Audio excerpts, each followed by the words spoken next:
Hey everyone, Greta here. Today we are going to talk about how to avoid having lower back discomfort when we're doing a back bend.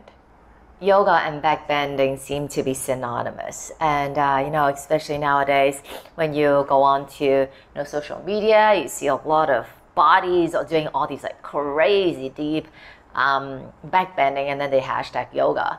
And then you cannot help but wonder, how is that going to deal with my lower back pain? Or, it's not that I don't want to do it. It's not that I don't want to try a back bend, but, in a yoga class or when I just do stretching at home, whenever I do a back bend, I feel like my lower back takes in all that pressure and my lower back doesn't feel happy. So the things that we are going to discuss today applies on basically all the back bending, but I'll be demoing in a standing back bend simply because it's more dramatic. You can see the difference more easily. Before we go on to how to do a back bending, let's talk about the anatomy of a spine. Spine has 5 parts, so either here or here. So it's the neck part, the cervical spine, the upper back thoracic, lower back lumbar, and then the sacrum and the coccyx. So we'll deal with the first 3 parts, the top 3 more. Lower back, the lumbar spine, is the most mobile part of the spine. And the job that it does is flexion, meaning folding forward, and extension, meaning back bending. Okay, so that's why whenever we do back bending, the body would just designate the lower back to do the job because, hey, that's your job, right? Even though the lumbar spine, the lower back, the job is to do the folding forward and back bending, but then it's mobile, but at the same time, it doesn't have a lot of support. So if we just keep doing that, like dumping the load onto the lower back, chances are it might not be very happy. So if you're wondering what I'm talking about, here it is. So again, I'm demoing in a standing back bending because it is more obvious. So it applies to like camel, wheel pose, cobra, locust, every single thing basically. So here it is. So let's say you're in a standing back bend. You're like, okay, so the teacher tells us to do a back bend. Okay, hands on lower back. Oh, okay, like that. You see? So I'll just do it on the side, so it'll be better. So here, okay, like that. Ow, instantly. I can actually feel the lower back.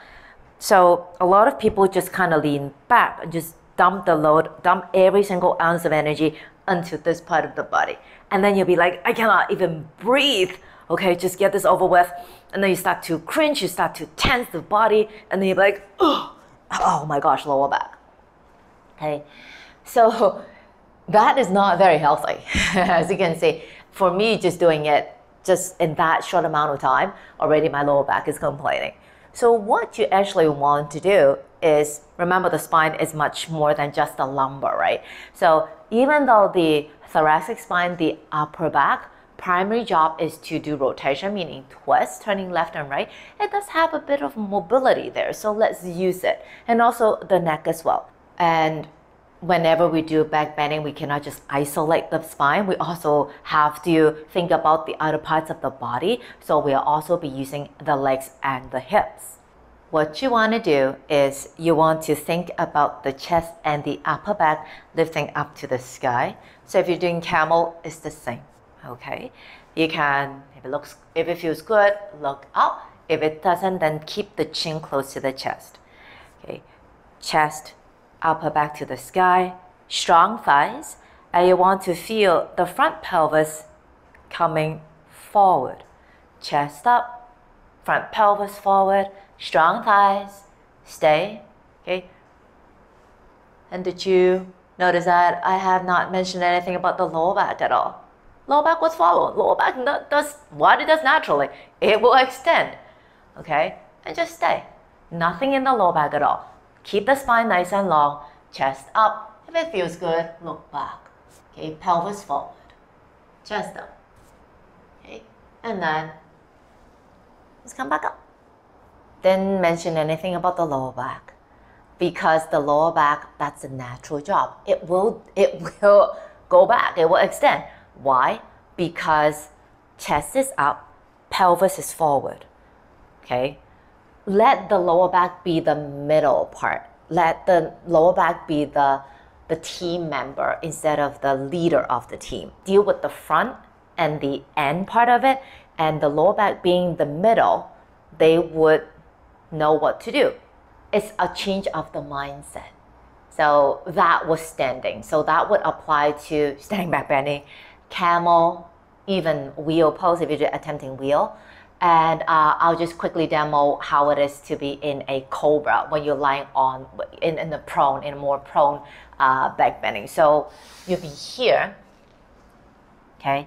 So the thighs would be pressing into the floor, shoulders rolling back, and again, locate the chest.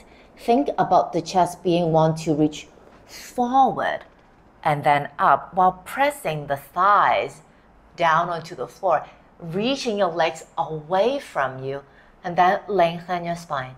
Chest forward and up, shoulders back, active legs. And again, lower back would follow. Instead of doing like that. Doing back bending this way would require more effort because, again, you're using body parts to do things that normally they would not want to work that much in those shapes. So it does require a bit of effort, a bit more practice. But then once you get used to it, once it kind of, the body understands the mechanics and what it has to do, then everything will become more naturally. And then the back bending would be more breathable and less pressure in the lower back. One side note, I also like to engage my abs a little bit when I do back bending. For me, that feels more supported. But then if this engagement of the abs is a little bit too much in the preliminary stage, then you can kind of forget about it first. Just think about the chest, think about the legs. Once these two parts of the body become more comfortable in back bending or know how to move in back bending, then you can add in the engagement in the lower abs, in the abs, and also in the entire abs region, not just the lower part of it, the entire abs region, and that will give you even more support. That's it for my sharing for today. Hope it's helpful to you. If you want to know more about how to do whatever, anything about yoga related, just leave me a comment.